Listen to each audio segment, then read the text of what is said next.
MLC engineer Sachchidanand Rai. उन्होंने कहा, गंदी राजनीति करने वाले हैं सांसद। जहां से लड़ेंगे चुनाव, वहीं से मैं भी लड़ूंगा चुनाव। महाराजगंज से लड़ेंगे 2024 में लोकसभा चुनाव। छपरा परिसदन में पत्रकारों को संबोधित करते हुए कहा कि महाराजगंज के सांसद के विरोध में लड़ाई जारी रहेगा। वो जहां से चुनाव लड़ेंगे, जिस पद पर चुनाव लड़ेंगे, वहां से मेरा कैंडिडेट चुनाव लड़ेगा। उन्होंने कहा कि सांसद गंदी राजनीति करते हैं। आगे उन्होंने क्या कुछ कहा, आप खुद ही सुनिए। इसमें कोई संदेह न रखे। मैं जो कहता हूँ वही करता हूँ। वर्तमान जो सांसद है उनके लिए राह बहुत कठिन होने वाली है। कठिन नहीं होने, राजनीति का अंत होने वाला उनका 2024 के बाद से। सांसद विधायक लड़ेंगे, वहां से भी लड़वाऊंगा मैं। अगर वार्ड लड़ेंगे तो वार्ड में खड़ा कर दूंगा। इस तरह की गंदी राजनीति करने वालों को राजनीति को जगह नहीं है। सारण से नवनिर्वाचित एमएलसी इंजीनियर सच्चिदानंद राय ने जीत के बाद पहली बार छपरा के सर्किट हाउस में प्रेस वार्ता कर अपने 3 बड़े संकल्पों के बारे में बताया। उन्होंने कहा कि 11 अप्रैल को पटना में मैंने सिर्फ अपने पद और गोपनीयता की ही शपथ नहीं ली, बल्कि उसके साथ ही मैंने मन ही मन बिहार और सारण के हित में 3 बड़े संकल्प भी लिए हैं।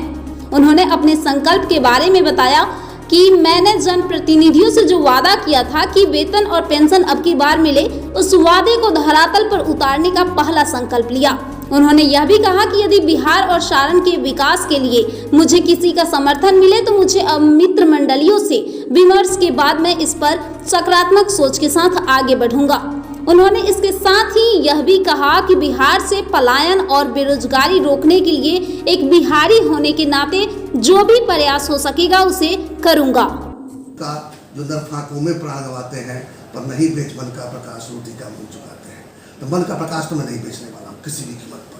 मुझे कोई खरीद नहीं सकता। ऐसा कोई व्यापारी नहीं जो सच्चिदानंद राय को खरीद ले। पहली बार बता दूँ। और दूसरा बता दूँ कि स्वतंत्र मनुष्य की ताकत क्या होती है। राय संदरकर ने लिखा है, स्वाधीन मनुष्य की इच्छा के आगे पहाड़ हिल सकते हैं, रोटी क्या, ये अंबर वाले सारे श्रृंगार मिल सकते हैं। तो स्वाधीन मनुष्य तो सितारे तोड़ने की औकात रखता है। और चूंकि मैं स्वाधीन अभी हूँ तो मैं अपनी ताकत को समझता हूँ कि स्वतंत्र रकम में क्या कर सकता हूँ। तो अगले 20 महीने तक, यदि मैं कहीं और नहीं गया इस बीच में, तो जो कहा कि अभी की जो लाइफ टाइमिंग पॉलिटिक्स, तो अगले सप्ताह में क्या हो जाएगा नहीं जानता, लेकिन अगले 20 महीने तक मैं जनसंपर्क ही नहीं करूँगा।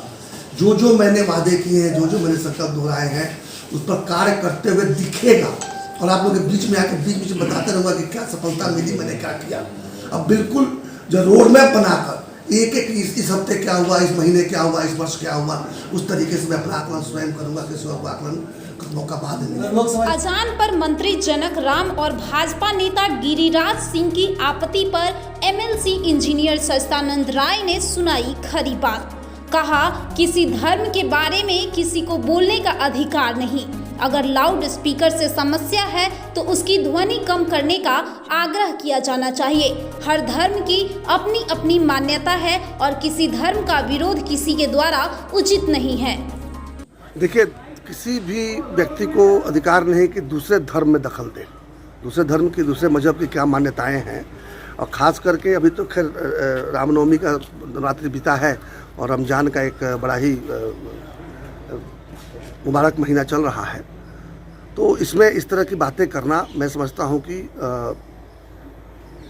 उचित नहीं है। संयम बरतना चाहिए। लोग कह रहे हैं कि इससे आम दूसरे लोगों को खलल पड़ता है जो गैर नहीं। ये आप आग्रह के रूप में कह सकते हैं कि मैं जो धर्माधिकारी हैं उन लोगों से आग्रह करूँगा कि जो वॉल्यूम जो है उसको थोड़ा कम करके देखा जाए ताकि अन्य नागरिकों को इससे कोई दिक्कत ना हो। लेकिन सीधे से खारिज करना मेरी समझ से ये किसी दूसरे धर्म के को नीचा दिखाने की कोशिश हो सकती है। गिरिराज सिंह के बात से आप इत्तेफाक रखते हैं क्या? मैंने कहा ना, मैंने अब कितने कहूँ, मैं गिरिराज सिंह की बात मैं नहीं कर रहा हूँ। मैं किसी व्यक्ति की नहीं कर रहा हूँ। कोई भी अगर ये कहता है कि दूसरे धर्म में ये कमी है उसको दूर करो, धर्म के लोगों पर छोड़िए, वही लोग तय करेंगे। हाँ, यदि आपको कोई असुविधा है तो आप आग्रह कीजिए कि भाई साहब अगर इसको थोड़ा कम कर दिया जाए तो अच्छा रहता। ये कह सकते हैं, कहने का आपको इतना हक है। लेकिन इस तरह से किसी के दूसरे धर्म में, किसी दूसरे के मजहब के जो तरीके होते हैं उसमें हस्तक्षेप करना किसी के लिए भी सही नहीं।